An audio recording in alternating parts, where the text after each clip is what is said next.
ગુજરાતનું એકમાત્ર મંદિર જ્યાં જમણી સૂંઢ સાથે બિરાજમાન છે વિઘ્નહર્તા. અહીં ગુજરાતભરમાંથી તથા દેશ વિદેશથી પણ લોકો માનતા પૂર્ણ કરવા આવે છે. સંકટ ચોથ તથા રવિવાર મંગળવારના દર્શનનો અહીં અનેરો મહિમા છે.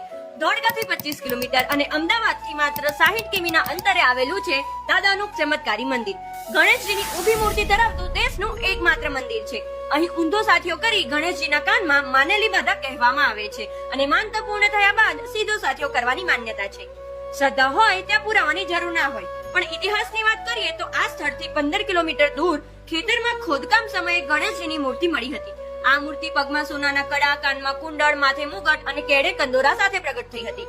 લોકવાયકા મુજબ 3 ગામ કોટ, રોયકા તથા વણકુટા ગામના આગેવાનો વચ્ચે મૂર્તિને પોતાના ગામમાં સ્થાપિત કરવા માટે વિવાદ સર્જાયો. ત્યારબાદ નક્કી થયું કે મૂર્તિને બળદગાડામાં મૂકીએ અને બળદગાડું જ્યાં ઊભું રહે ત્યાં મંદિરની સ્થાપના કરીશું અને થયો ચમત્કાર. હજુ તો બળદને ગાડા સાથે જોડ્યો પણ ન હતો અને બળદગાડું ચાલીને એક ટેકરા પર આવીને ઊભું રહ્યું અને એના પૈડા પણ ચોંટી ગયા. જે ટેકરાનું નામ આજે ગણપતિપુરા તરીકે અથવા ગણેશપુરા તરીકે ઓળખાય છે. અહીંયા એક નિઃશુલ્ક અન્ન ક્ષેત્ર તો ચાલે જ છે અને સાથે બીજા અત્યાધુનિક વિશાળ અન્ન ક્ષેત્રનું નિર્માણ થઈ રહ્યું છે. ચોથના દિવસે તો ફરાળી ભોજન પણ અહીંયા પીરસવામાં આવે છે. તો તમે આ ચમત્કારી મંદિરના દર્શન કરી દાદાના આશીર્વાદ લીધા? કોમેન્ટ કરીને ખાસ જણાવજો. જય ગજાનન, ગણપતિ બાપ્પા મોરયા.